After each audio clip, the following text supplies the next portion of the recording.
The J. Michaels Show.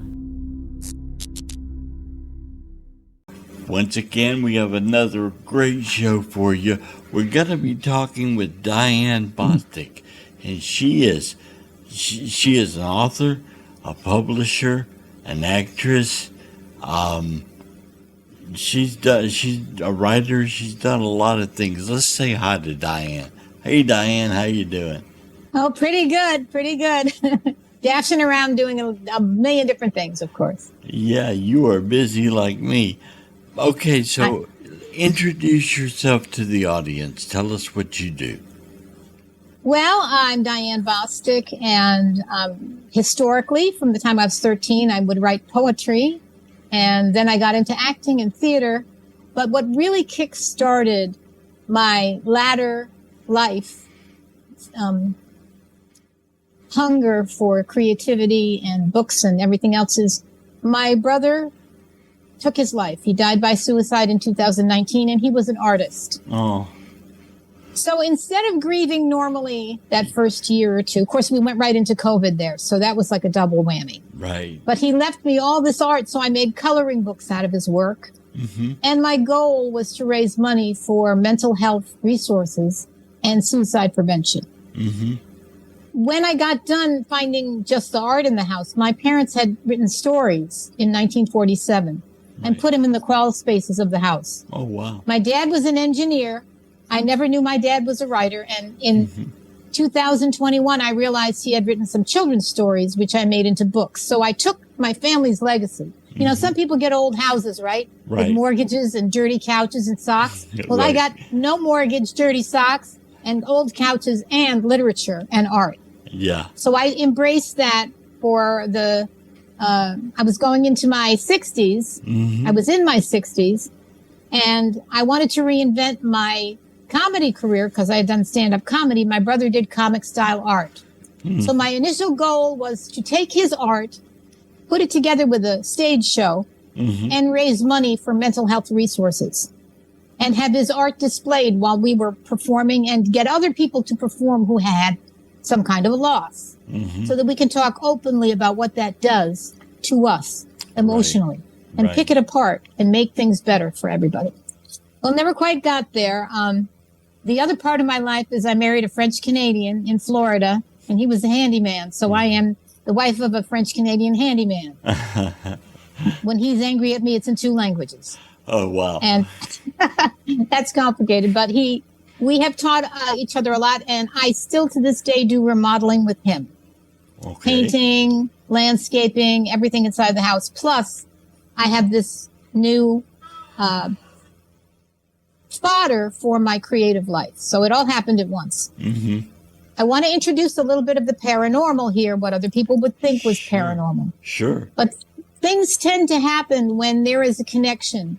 Right. Even if we didn't feel it was there very much in life, it was there as an anchor. And once it's gone, we are at sea. Right.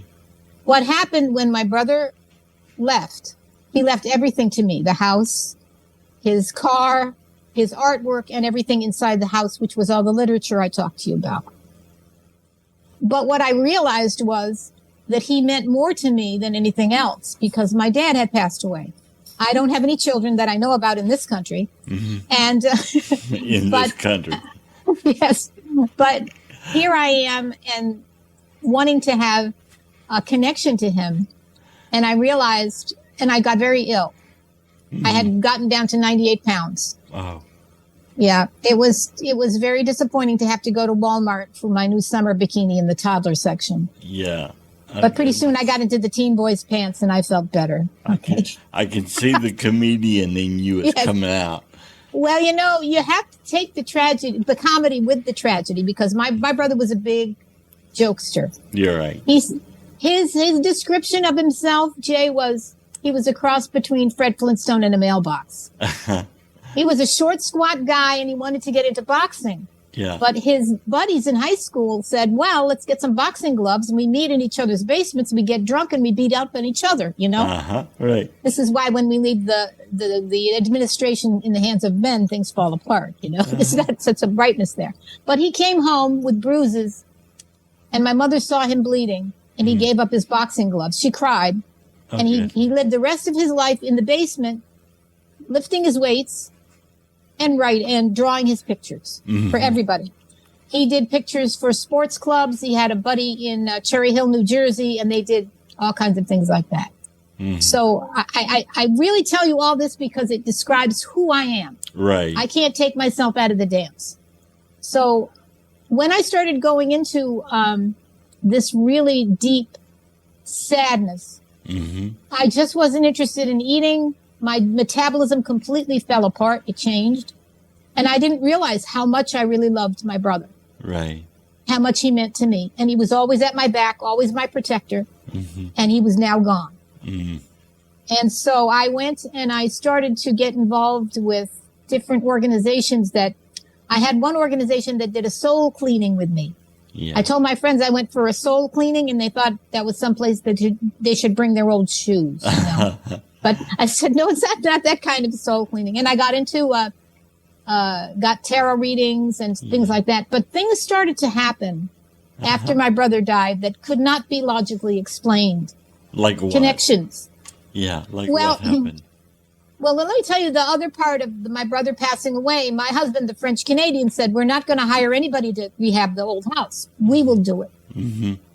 So in the course of him rehabbing the house, terrified that we would inherit the taxes of $8,000 a year on top of our other house that we owned, got one small helper. And in November of 2019, he had a heart attack. My husband. So here I had just lost my brother.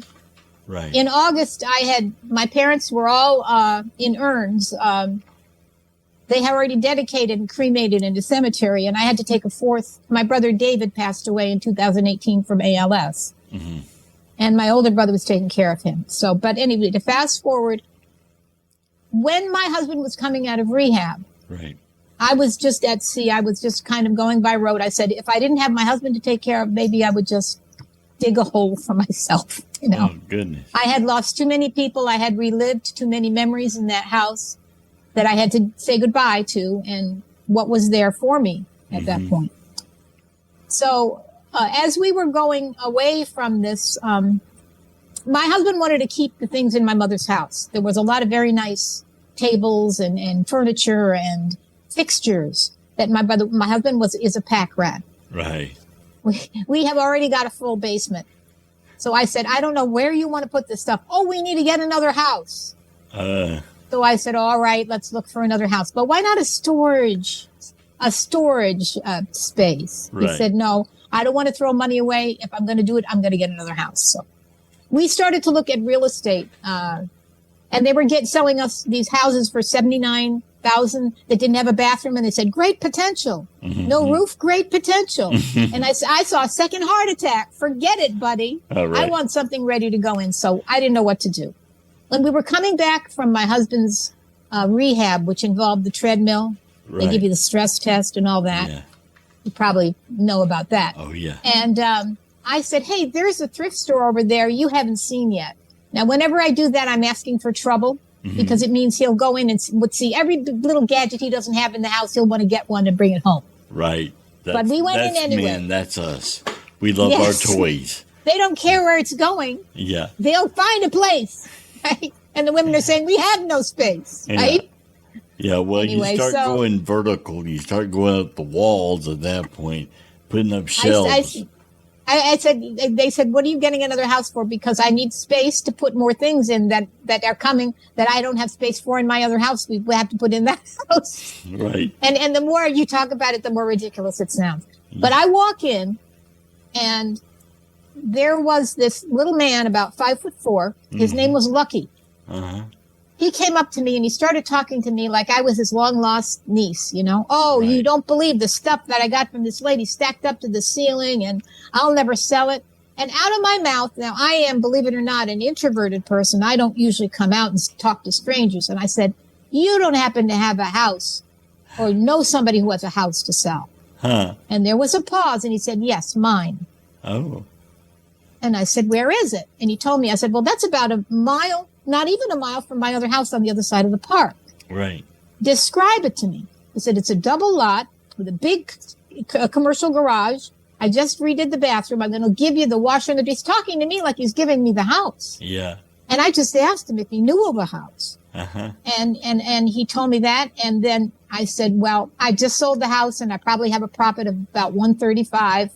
He's going to want 100 for it. We'll have a little bit of a cushion. Yeah. Maybe he wants more. I don't know. How much is it? He said, for you, $40,000. Wow. I screamed my husband's name, Magic. He's Magic. He's legally Magic. He took that name up in naturalization. They let you add it. Uh-huh. He said God was occupied and he didn't want to be Jesus. So he said he's going to be Magic. So he's got a sense of humor too. Yeah. So he came running and I said to Lucky, I have my specs in the car. The money hasn't arrived in our bank account. We just sold a house. Yeah. He said, don't worry about it. I went out and I brought him the paper and he was laughing. He said, I'm giving you the house. I'm selling only to you. Yeah. And I said, a double lot house with a commercial garage, a new roof everywhere. You just remodeled the bathroom, tiled, and you're going to give me the washer and the dryer? Yeah. I said, oh, wait, I do need to add something. I said, here it comes. Uh-huh. He said, $2,000 for my closing costs. My husband said, we are going to see the house. Yeah. And I told my husband, I didn't want another house, really. It just came out of my mouth.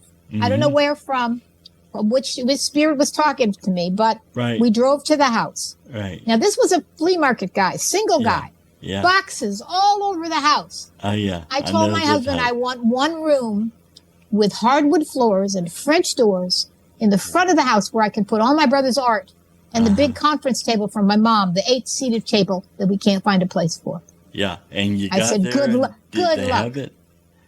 I walked in the house. There was only one room that didn't have flea market boxes in the front of the house with French doors, hardwood floors, windows to the front. Wow. Exactly and I said, what you were looking for. His name was Lucky. Mm-hmm. My husband's name was Magic. He called me his angel, and the name of his store was Amazing Deals. Mm-hmm. So this, mind you, was by coming back from the rehab place. Not a happy place. Yeah. Where these people have had heart attacks, broken hips, and they're on these machines. And we went right there. Uh-huh. And all because my girlfriend had bought a shirt. And I said, you haven't been in there, so we need to go in there. Yeah. I had no idea. Uh-huh. I have no way to explain how this happens logically. Well, because in our world, you want a house, you go online with Zillow or, whatever real estate company, and they'll search for you. Trying to find it. Yeah. So then when I started to inhabit that room I was telling you about with the hardwood floors and the French doors, put up my brother's art, I didn't know where to start putting together the coloring book. Huh. One of the girls that I met through one of my acting groups said, well, I'm unemployed right now, and I would love to help you lay out your book. Uh-huh. Then I found somebody locally who could do the artwork for the cover. Right. And everything came together. Yeah. I couldn't explain how it came from. I didn't question it. Yeah. It's best not to. But when I was in Florida a couple years ago, my girlfriend smokes medical marijuana. In the morning, in the night, in the afternoon. And I don't smoke, but secondhand smoke does affect you, okay? Oh, yeah. Mm-hmm. She had two big rocking chairs on the front porch. Uh-huh. And I went out one afternoon, probably a little bit under the influence, and I'm sitting there, and I actually saw my brother. Oh, wow. But he appeared in a crew neck sweater, close cut hair. Now he looked like a bum usually, honestly, in the basement. He had these cut off jeans with holes in them, dirty socks, old sweatshirts, and he had the dust from the basement all over him. This guy was groomed, but when he spoke to me, he said to me, "Do you forgive me?" Oh. I heard him ask for my forgiveness, and I could only say, "Well, yes," but that doesn't mean that I'm completely all right with this thing. Right. And just the conversation with nobody around, I said, okay, now I flipped. Now I really got to go get those heavy drugs because I couldn't have seen my brother. I couldn't have, but I believe that there was a separation and the veil came out between the two worlds. And I believe that I saw him. Wow. And since then, whatever I've planned and seen in my mind to happen with my creative stuff is it coming to be. It just happens. It's manifestation, but at the same time, supernatural. I call it extraordinary, extraterrestrial, or extraordinary. Extraordinary, normal. Well, do you believe Because he's kind of acting as your angel, helping make these things happen? Well, to tell you the truth, I had a reading when he was first gone, and she told me two things. She said a couple of things. She said, well, now I'm seeing this tall man. He's got a Texas accent. My dad came from Texas, by the way. Wow. Mobile, Texas, right out of Fort Worth. All his brothers were firefighters. Wow. My mom was from the Bronx. So he said, there's a young lady there next to him with blonde hair. She's smiling and agreeing with everything he says. And he said about the daughter sitting there is the strongest one of my children. She is the strongest one. And she said, but I want to, do you still see me? Okay. All right. That's my phone. I'm not going to touch my phone. Yeah. I don't trust my phone anyway. So he said, mine beeps, you know. Yeah. So she said, I see this guy. He's so excited. We're going to do this. We're going to do that. We're going to do this. I said, who's he talking about? She said, he's talking about you. And the hairs on the back of my head said, you know, I think she'll say anything for $65. This can't be. And if I'm channeling my brother, he was a cross between Fred Flintstone and Mailbox. I'm not interested in that image. Yeah. I'm trying to maintain my figure, you know, into my older age. So I believe that I have had dreams and that I have made a manifestation in my own life every day. Right. That I have a guardian angel who is my grandmother, my Irish grandmother, Irene Riley. I believe my mother is around, but not as much as my brother and my father. I believe my brother is around me, but he's more action-oriented than he is speaking-oriented. Right. So in other words, I'll open this door. You need to walk through. Right. You need to recognize that that's an opportunity. Yeah. And I think this is in everybody in all their life. If people get to their authentic self and they just listen to the messages, you can't be sure that all the messages are from just your soul. Yeah. But the presence of the other people that are souls in common with you. Right. Then, I don't know if you've heard about this, but I heard from my circles that there's soul contracts. You come into the life, you choose your parents, you choose your siblings, and you choose your lessons. And that earth is the hardest school that you want to go into. Right. The hardest school. Yeah. Because you need to experience all of these emotions and interpret all of these actions. And you have to learn how to manifest change, how to create. Right. You need to learn how to create.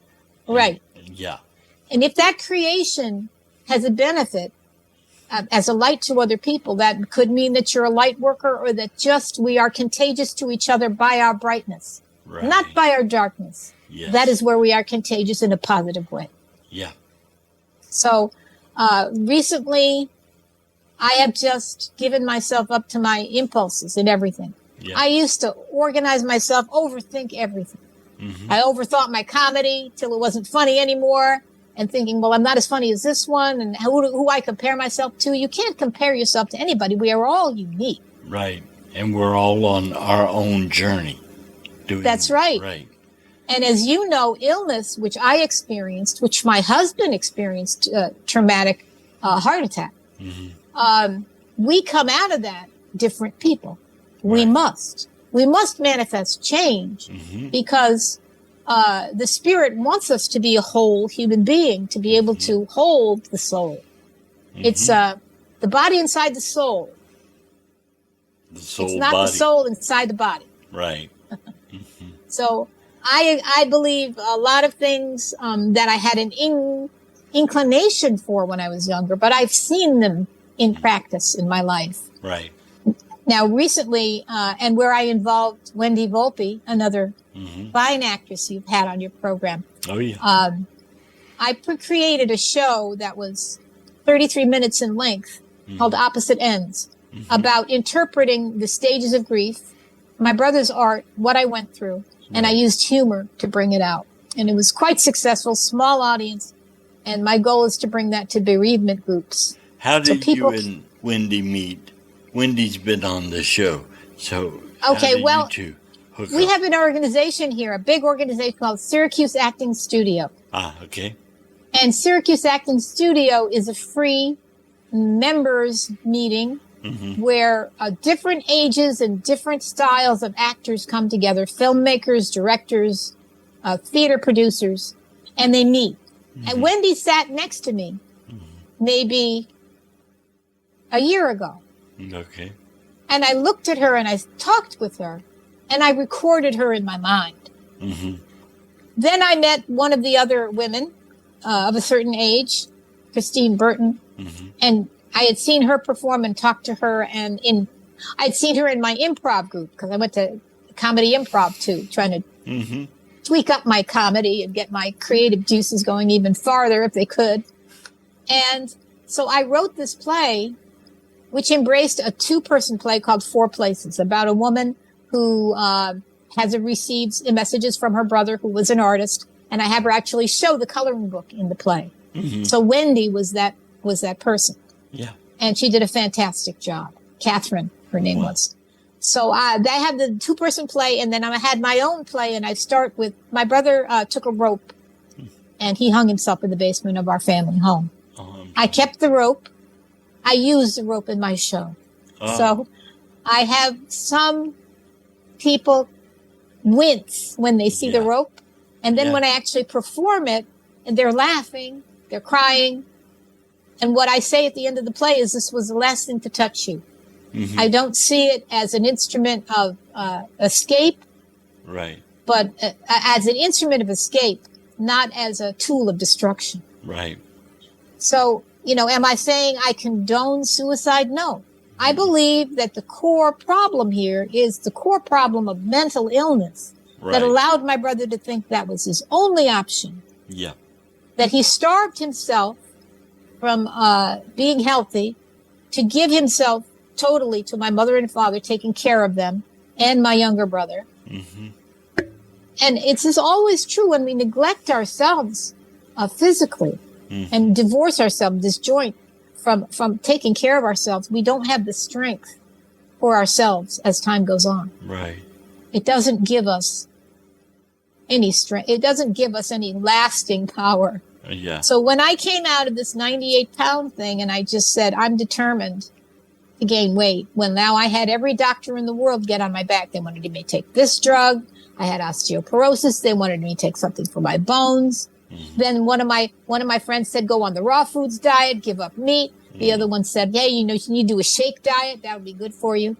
And guess what? I just took pieces of all of those diets and put them together. I said, what did I like about them as I was getting better? And I said, let me just lead with what my body's saying. Lasagna tonight? All right. And I admit to going past quite a few pasta dishes and gaining the weight. And now I'm on the other side. I'm just about the weight that I was in high school. Yeah. And healthy now. And it's no mystery that I'm that way because of all the things I still plan to do while I can. Right. On this planet here. Yep. We have to keep going. It's a comfort for me to know. And when I close my eyes, that I was a little girl that I was like an invisible child in a way. I had 3 brothers and no sisters. So I told them, I said, I always wanted to be normal and just stand out. So at 13, I had my period. That was normal. But at 14, I wanted to do something my brothers couldn't do so far in their life. I grew a mustache. It wasn't a real mustache. I got it at the little hobby shop around the corner at the strip mall, natural hair fibers. So I go on and I do the whole story about my brothers and what it was like growing up with them. And my comedy is in there. But in a way, I think what I'm doing now is I have a comedy series I'm starting with only 4 ladies. And they talk about bra recycling. Yeah. They talk about red light therapy. They want to do it cheap, so they go out and get emergency lights and put them up around the house. And Wendy is part of that group. So, I just decided that now it's time for my tribe. Yeah. Now it's time for my tribe where I'm at. I can't go back. I don't want to go back. Yeah. Wendy and is wonderful. If you've recovered from an illness, and this, Jay, you just want to go forward. Right. In a way that's good for you, Yeah. positive for you, and doesn't give you any backlash in the future. Exactly. You know, And you have to train yourself that way. You run into the physical limitations, and you just want to plow through it and keep going like you used to. It's not as easy.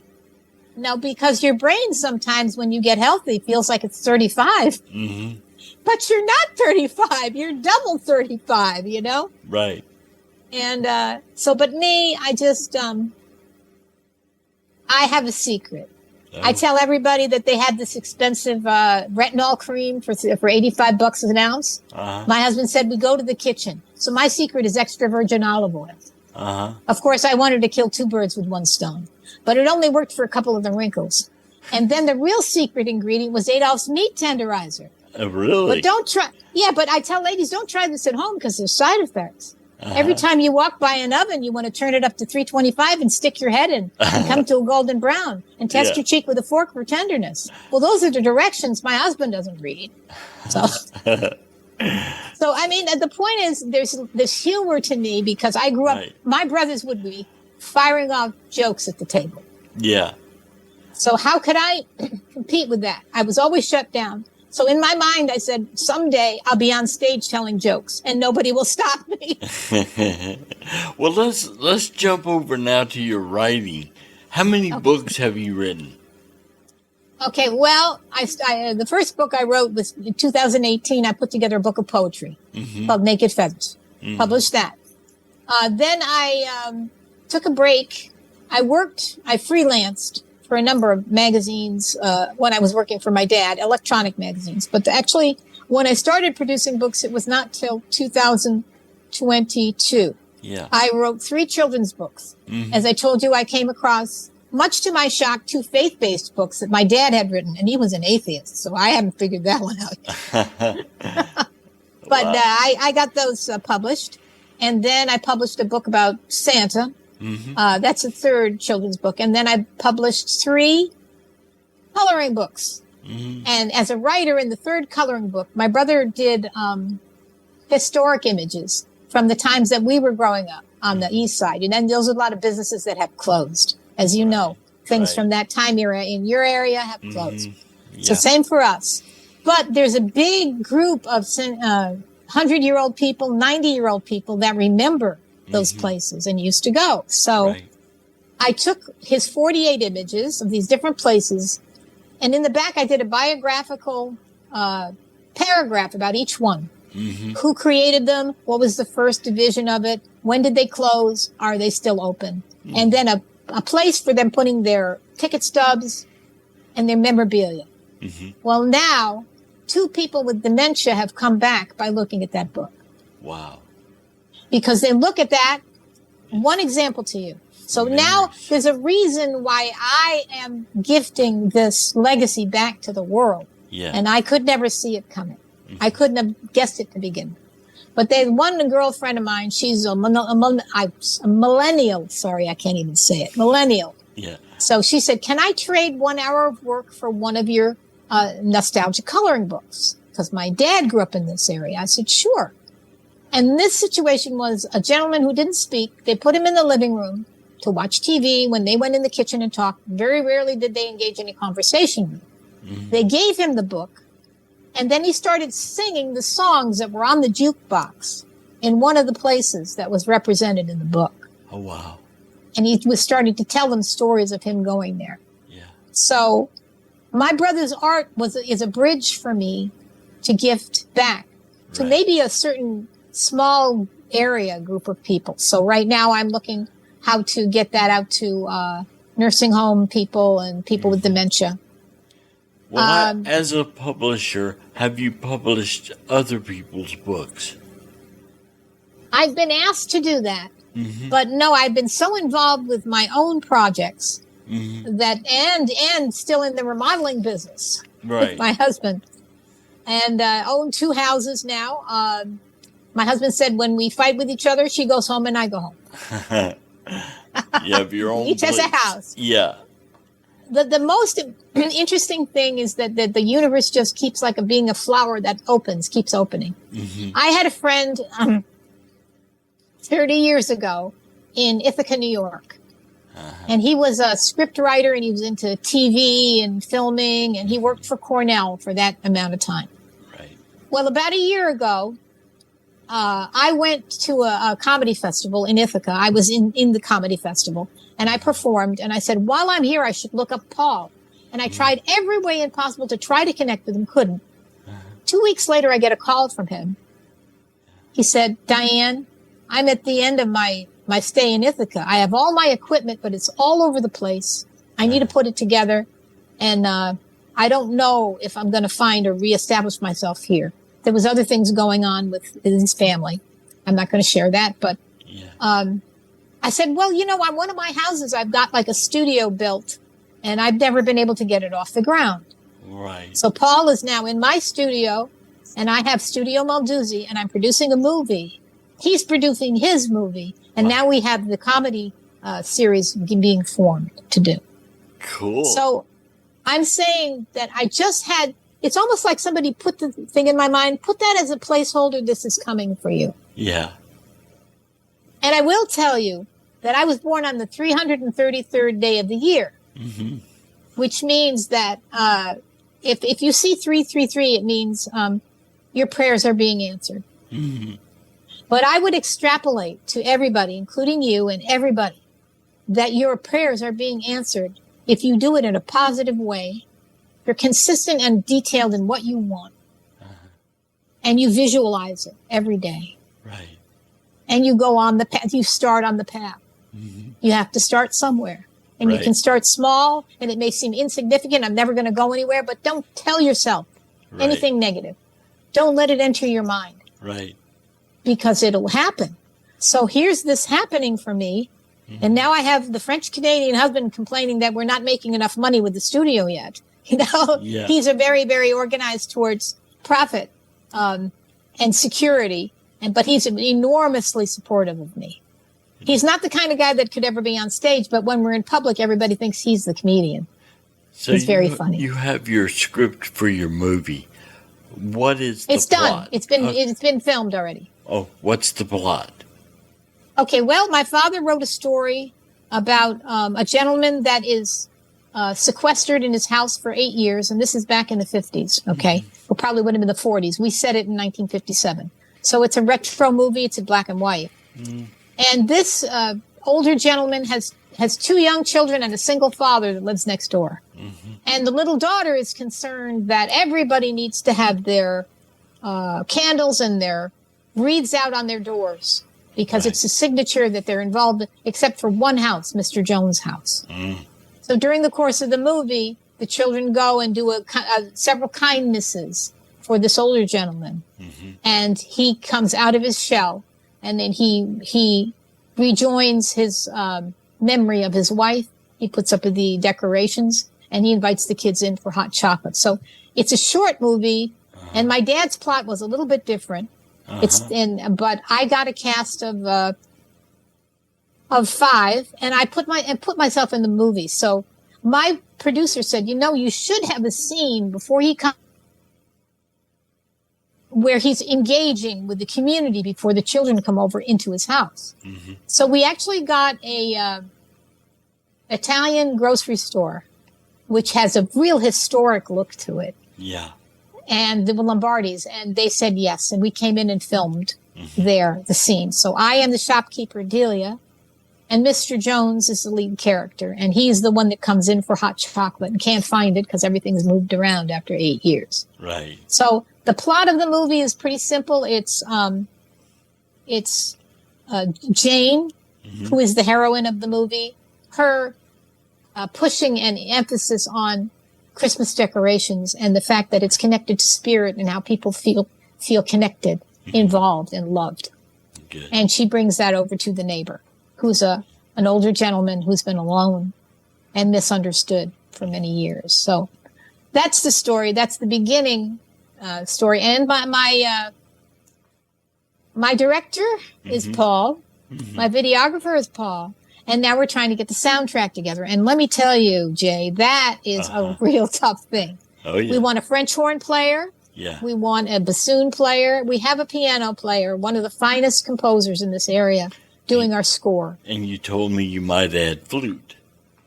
Well, I'm thinking about it, but Paul said, till I get a response from the French horn people and the violinist and the pianist, Yeah. I can't think about other instruments yet. But by the way, did you shoot your movie on film or video? She shot it on video Okay. on one of the latest phones that has better resolution than Right. my Apple 13 ever did. Wow. So his goal is to get more sophisticated film equipment, but because Right. of his background, he was able to do some very unique things with the cutaways and with the close-ups. Right. And so it's turning out to be a very nice movie, but it should be enhanced, he said, by this flourishing score, original score, Yeah. which should harken back to more classical, traditional spirit.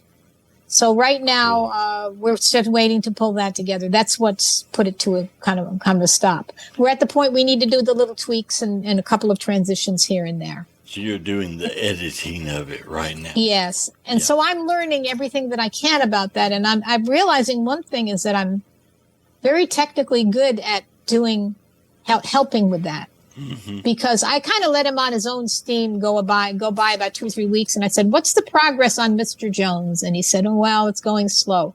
So I went down and spent an hour with him, and then suddenly everything's going better.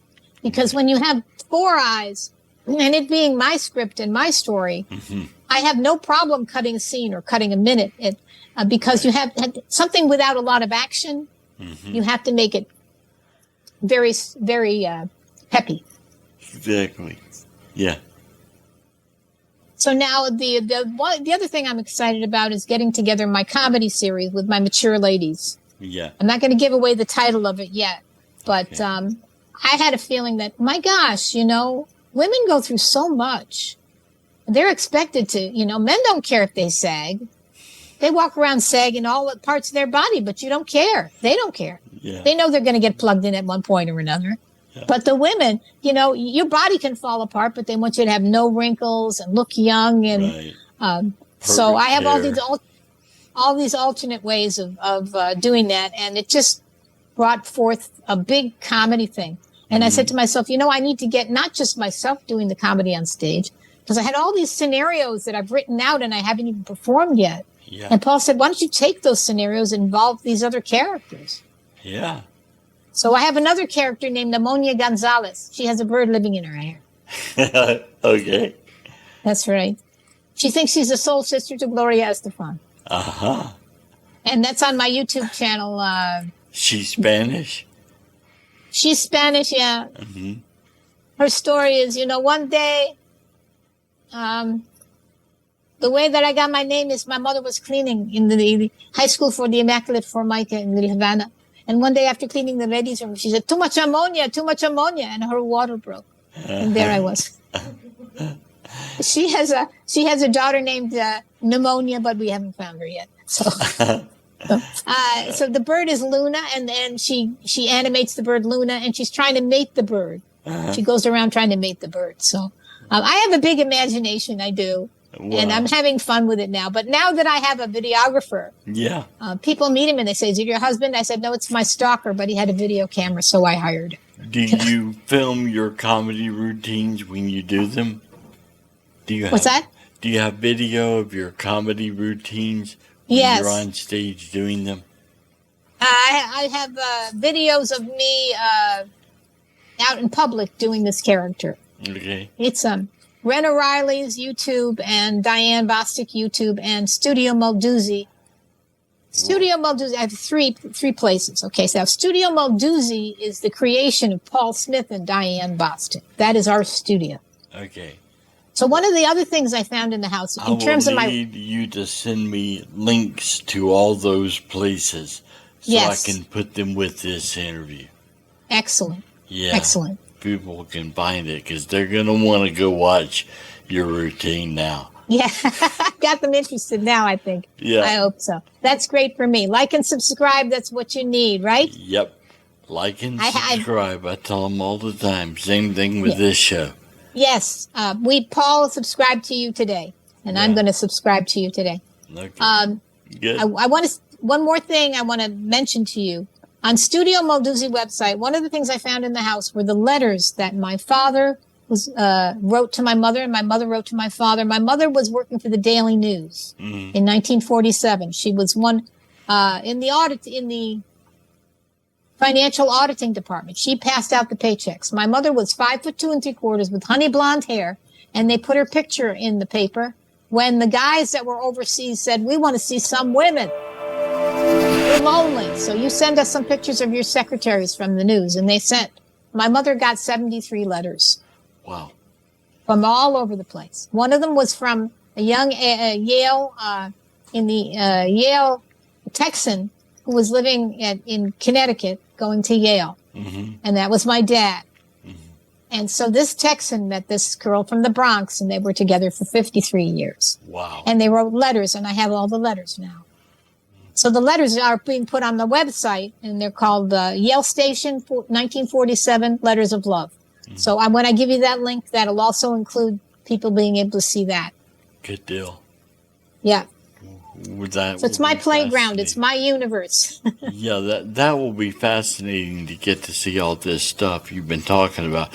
Let's get back to your books. What was your first book? My first book was Santa's Choice. The plot. So this is a story for 3 to 8 year olds. Okay. Yeah. And my dad had written the first part of it, and I had to modify it. It was how Santa chose the reindeer to pull the sleigh. He had to audition the animals. Okay. Right. The elephant was too big; it would crash the roof of the houses. The monkey was too funny; he couldn't get back to his work.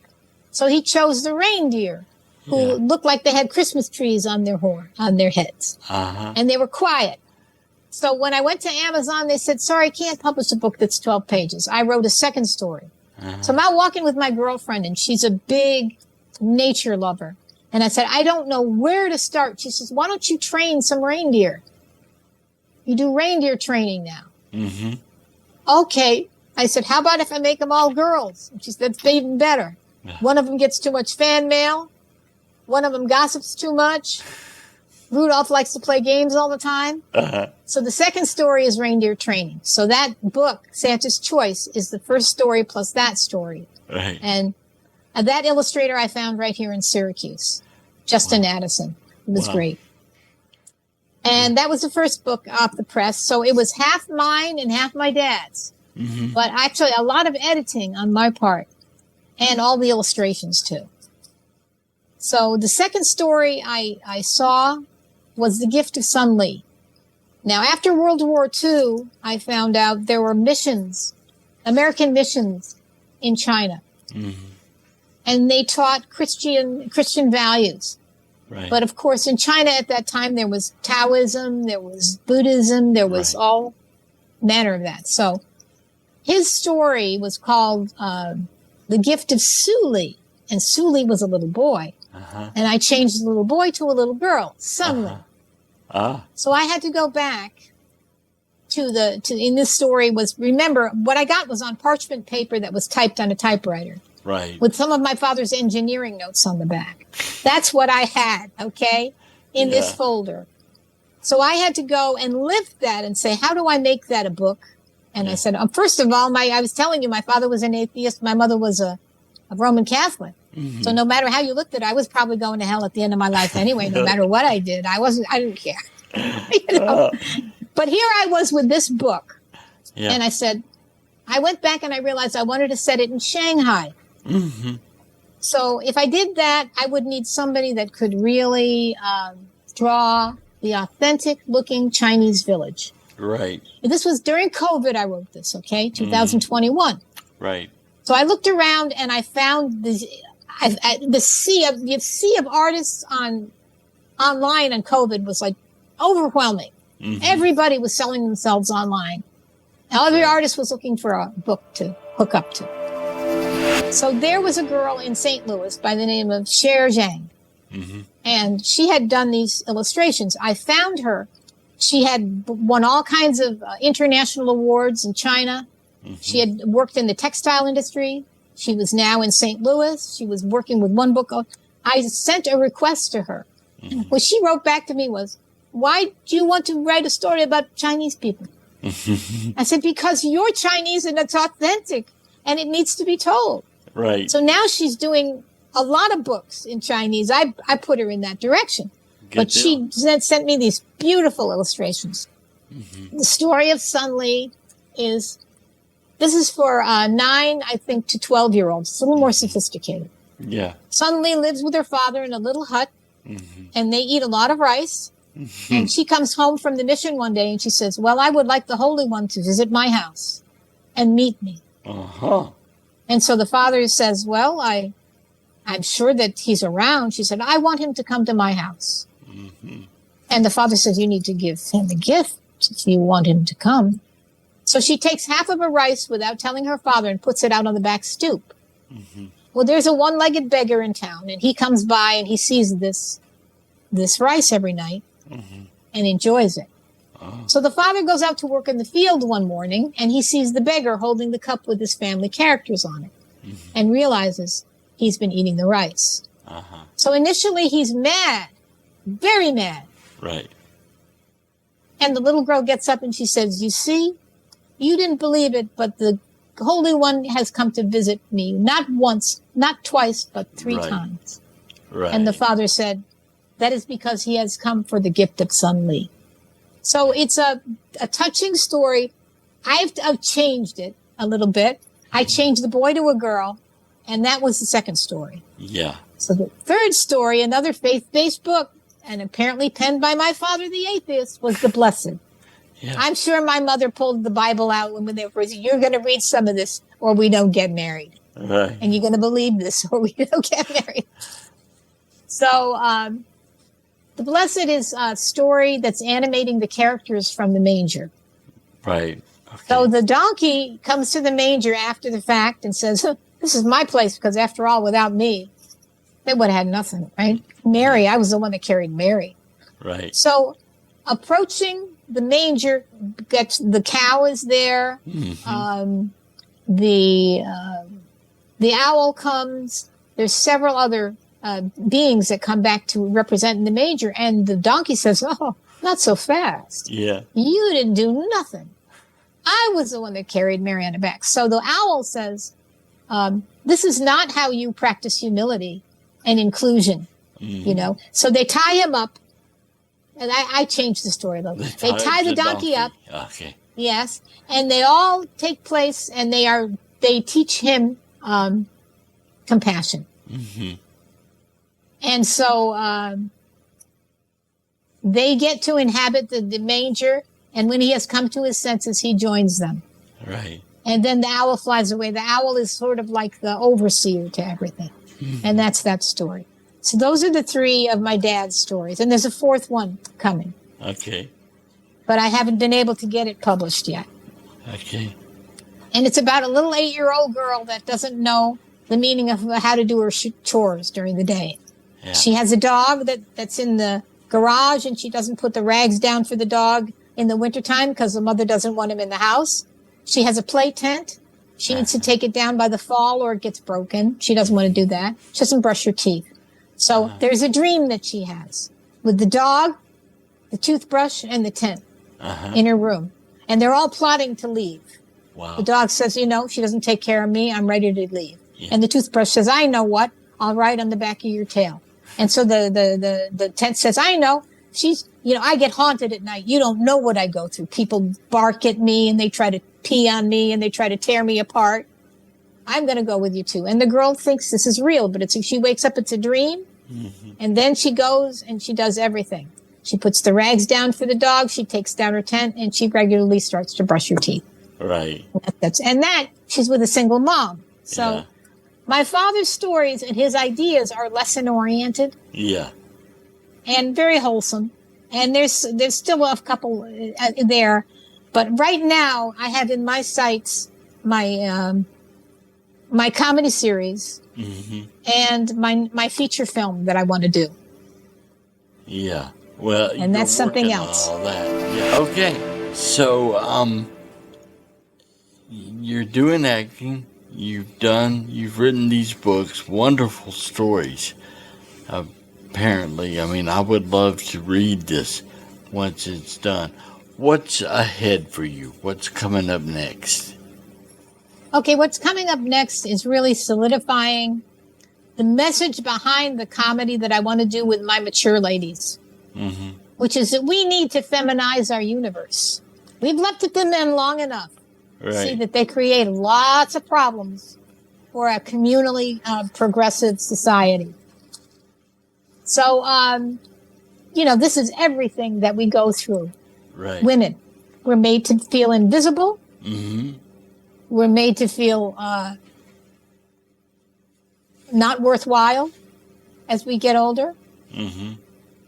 And we just have to buck the system. We need to show the truth of the situation. Right. And to turn it around for ourselves. And the only way that I can see to do it is through the humor. Right. Yeah, I have a podcast too, but I'm not very good at getting them out, called To Make Change. I think your podcast is terrific. My podcast was originally created to find people that have gone through traumatic things and come out the other side and created a service and a benefit for others. Yeah. For whatever level they're on. Well, so I did a couple, but perfect for that. Yes. I think I have like a little pilot light. I go around, little pilot light around everybody. Yeah. So, but I just enjoy it. Yeah. I accept that I was a middle child, A middle child is the one that manages everything. Right. He's the entrepreneur. Yes. Yeah. Well, Diane, I have enjoyed this so much, enjoying everything that you've been talking to us about on the show. I'd love to have you back again sometime. Definitely. When I start to hit some real powder in the world, when my gunshots go out and really go out there, and I'm on the verge of some good things, I'd love to come back. Okay. And it's been very enjoyable that I talked to you. I was very glad that Wendy mentioned you, and I looked into you. And I wish you continued success in your recovery. Thank you.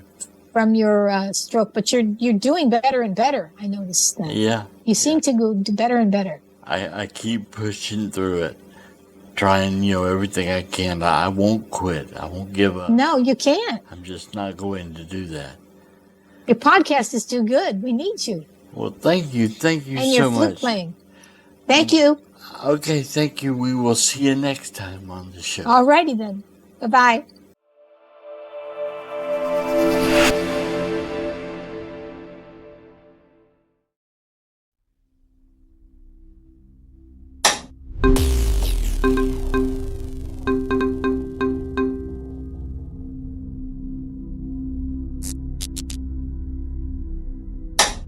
Goodbye.